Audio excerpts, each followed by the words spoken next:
Alrighty, so I wasn't originally going to make a video on Nidhogg, but hey, I got several comments of people wanting to see me use Zena on Nidhogg, so I'm kind of cheating a little bit. I'm only doing floor 1 here, but hey, I guess I just don't want to suffer through this. But there's a huge flaw with this team, as you'll see as we sort of go through, and that is that we don't really have a good source of healing.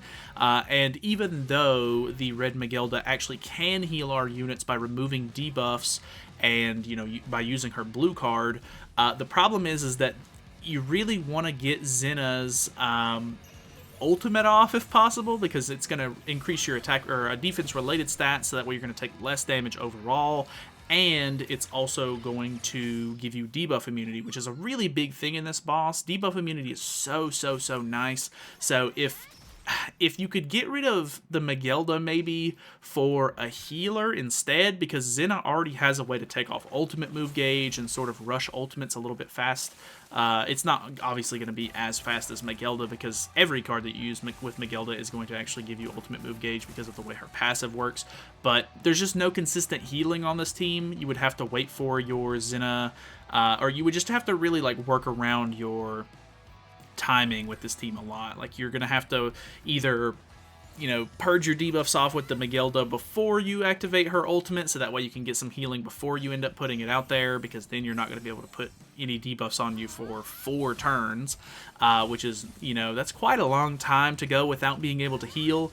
And then you're probably going to have your ultimate by the time that wears off again, so then you would need to, take a turn to get debuffs on you and then heal them, and then it's just not ideal overall. But honestly, this team is this is the exact same team that I got recommended to use in one of those comments. So I'm actually using Freya and Ghislaine, and that actually works out really nicely, because both of them technically have a stance cancel card if you have Freya's Holy Relic on, because it makes her Flood card have stance cancel as well, so you can get through phase 2 relatively fast. I could see it being quite a bit of an issue going into the floor 2, because in floor 2 on the second phase you actually get infected if you remove all 3 of the buffs that are the damage dealt decrease, or the damage taken decrease stacks that he has on him. Like, you can see him up there at the top right now. He has 3 in the second floor as well, but if you remove all 3 of them in that floor, he actually puts an AoE infect on your entire team, which makes it to where you can't heal. And it's a gray debuff, so you can't rely on your debuff immunity to take care of that. So in the first floor, though, it's very fast. Honestly, you can get rid of all of those stacks very easily, which means you're doing full damage to him. You get your ultimates really quickly from, alternating with Zena and, Magelda to try to, just increase your ultimate move gauge. Obviously, Zena can only increase your ultimate move gauge if you're using the buff card, so there is a little bit of RNG there. But she does also increase your attack stat, so that's kind of nice. You get a little bit of extra, damage off. I'm really used to using the full Angel team with Freya on it, which ends up there's so much synergy there. You get a ton of extra stats and stuff like that. You see a lot better damage from Freya overall in that scenario, but still didn't end up doing too bad. Ghislaine actually was pretty much able to sort of play off of Freya pretty consistently. Just alternating between those two to use damage dealing cards is gonna, do a really good amount of damage in general. Another thing that's really nice is that Freya has an AoE Pierce card, and Ghislaine actually has a single target Pierce card, so you're pulling Pierce cards very consistently. I don't know if I would necessarily say this is like a great team to use for the entirety of Nidhoggr, but if you could get, consistent with it, like if you could, learn the team well enough to where you could do a lot of good with it, you could probably beat floor 1 and fast farm it for like the red little dragon stones or whatever. Not the ones that you need for the overall relic, or well, I guess all of the relics are going to need them, but not the source, the Twilight, is it Twilight Source? No, I think that's dogs. Whatever the source material is called for this one, I think it's maybe Corrupted Source or something. Not that one, but the red stones that you get to that you need 30 of to make each of the relics. You could probably consistently farm floor 1 pretty quickly, I would say, with this team, to try to farm for those redstones if you were, really trying to make Nidhoggr relics quickly. So I guess you've got that going for you.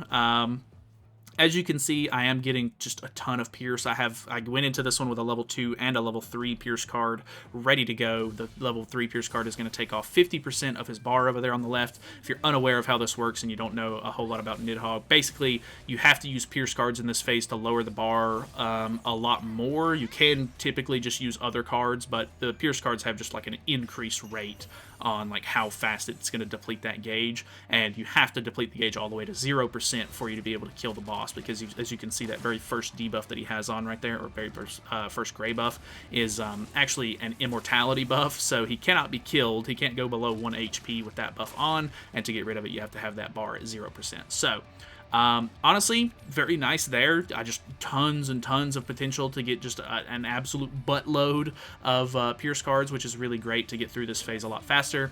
Honestly, I think if I would have saved a little bit more, or the RNG would have been a little bit better for me, I might have been able to go into this phase with 2 gold Pierce cards, which could have been insane, because I think if you can go in with 2 gold Pierce cards, you could immediately deplete his entire gauge. If those are hitting damage cap and you have some ultimates on top of it, or just maybe some good single targets from Freya and Ghislaine, the like stance cancel card for Ghislaine, and the flood card from Freya, you could probably kill it in 1 turn if your RNG is like just really on point.